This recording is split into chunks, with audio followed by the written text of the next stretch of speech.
So eto na nga po mga idol na Oya Inoue dedepensahan ang kanyang titulo sa may laban kay Jun Kim. And bago natin yan ipagpatuloy kaibigan, huwag niyong kakalimutan muna mag-like and subscribe. Maraming salamat po. Well mga kaibigan, ngayong araw na nga po ang isa sa pinakahihintay natin na laban nito nga pong sina Oya Inoue. Sa mga hindi nakakalam, still undefeated pa rin po sina Oya Inoue with 28 wins, 0 loss at 25 knockout mga kaibigan. Samantalang ang kanya namang makakalaban mga kaibigan, no, na si Ye Jun Kim mga kaibigan, as of now kung titignan nyo sa record, meron 21 wins, 2 talo mga kaibigan at 13 KOs. Nakita natin yung huling laban ni Inoue mga kaibigan kontra kay Sam Goodman mga kaibigan ko, ilang rounds lang din ang nangyari doon, no? Pero marami nagsasabi na talagang malakas etong mga kalaban nga po ni Inoue at medyo tagilid ngayon si Inoue. Samantalang ang ating pambato na si Angas ng Pinas naman ay pumunta mismo sa bansang Japan para manood ng live sa magiging laban nga po ni Inoue at handa pang tumalpak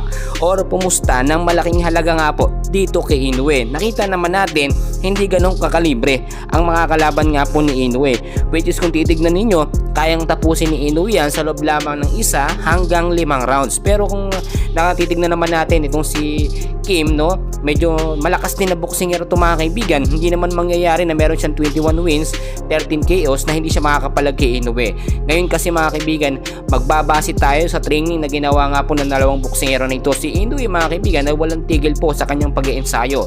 Samantalang ito namang si Kim Jun mga kaibigan ay mas matindi ang training na ginagawa at marami nagsasabi na delikado nga po itong si Inoue, no, na matalo dito kay Kim Ye Jun Kim mga kaibigan. So for now mga kaibigan, tingnan natin yung ilang mga highlights na kung saan, no, maganda ang mangyayari sa laban. Posible rin na ma-knockout dito or matalo si Inoue. 50-50 yan mga kaibigan, hindi tayo makakasigurado kung sino po ang mananalo.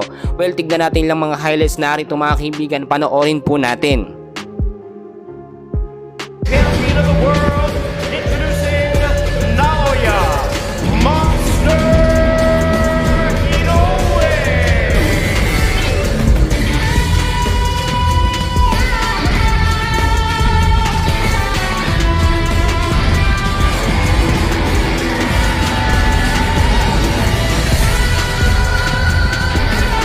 Tomoyatsu Honte, you may recognize his guitar playing talents from Quentin Tarantino's feature film Kill Bill. And just like he's strumming those guitar chords,